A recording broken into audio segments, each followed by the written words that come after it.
ভাই দাঁড়ান ভাই।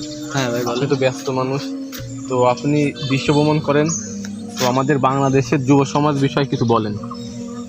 আসলে বাংলাদেশের যুব সমাজ সম্পর্কে আমার যেটুকু যা বলার, তার আগে আমি যদি একটা উদাহরণ দিয়ে বলি, আমি বিভিন্ন উন্নত দেশ বা অনুন্নত দেশ ভ্রমণ করেছি, যেমন আপনার জাপান, তারপরে সাউথ কোরিয়া, তারপরে মার্কিন যুক্তরাষ্ট্র, ইউরোপীয় ইউনিয়ন যে দেশগুলো আছে, এরপর আপনার আফ্রিকার যে হতদরিদ্র যে দেশগুলো আছে, এই সব দেশগুলোই কম বেশি ভ্রমণ করার আমার সুযোগ হয়েছে।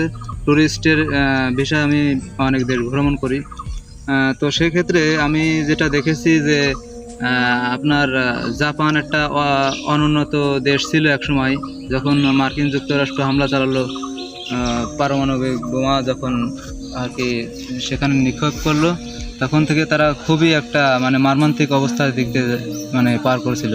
কিন্তু সেই জাপান আজ অতটা কষ্ট সাধ্যর ভিতর থেকেও আজ বিশ্বের ভিতর মাথা উঁচু করে দাঁড়িয়ে আছে এবং জাপানকে সমস্ত পৃথিবী চেনে।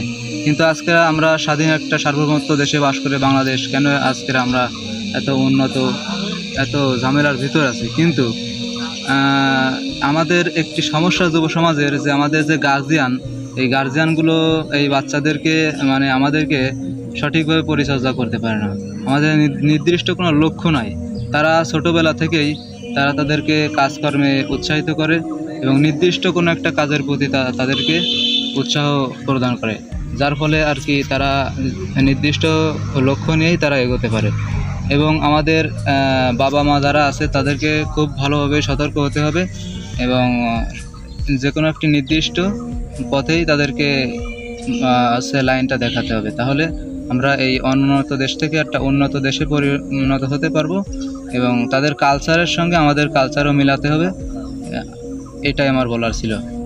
ধন্যবাদ।